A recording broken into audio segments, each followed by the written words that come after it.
Hi, I'm Jennifer with the Kentucky Agriculture and Environment in the Classroom, and this is our Needs versus Wants activity, which is part of our Feeding Kentucky a STEM Adventure program.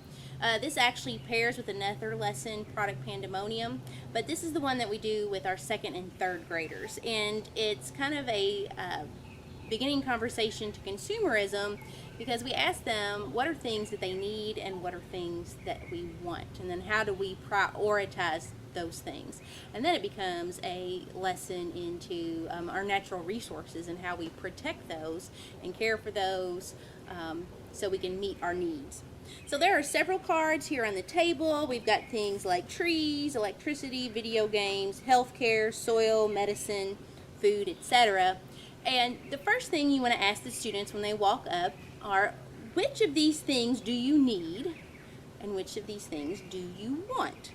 So they can pick one that they need, and after they do that, they can explain why it is they need that item.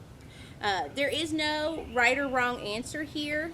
Let them explain. If they have a good reason for needing that item, then I think it's good to have that conversation and let them explain it.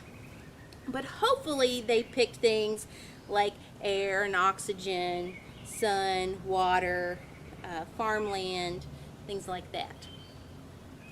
So you can then work on making a pile of needs versus wants. So if they pick something like a video game or a vacation, that might end up over in the want pile.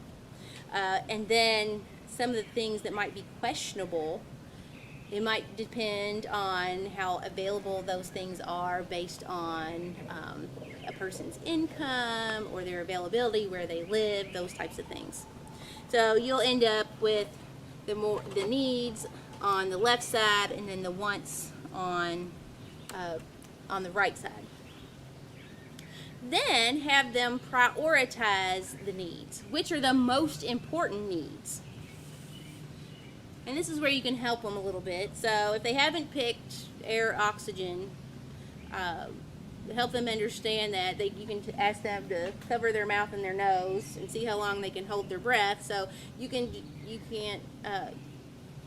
not going to last very long if you don't have any air. So that would be number one on the list. But if we don't have food and water, then we're not going to be surviving anyway. So water would be there. The sun, because plants produce energy for us to eat through the sun. Most plants need soil, and then that would provide us food. Eventually we might need some clothing, and then some of these other things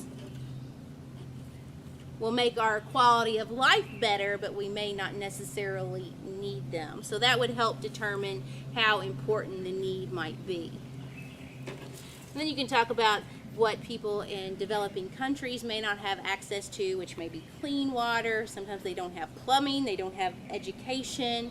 So as we are able to provide ourselves these needs and then eventually some wants, our quality of life is better. Thank you.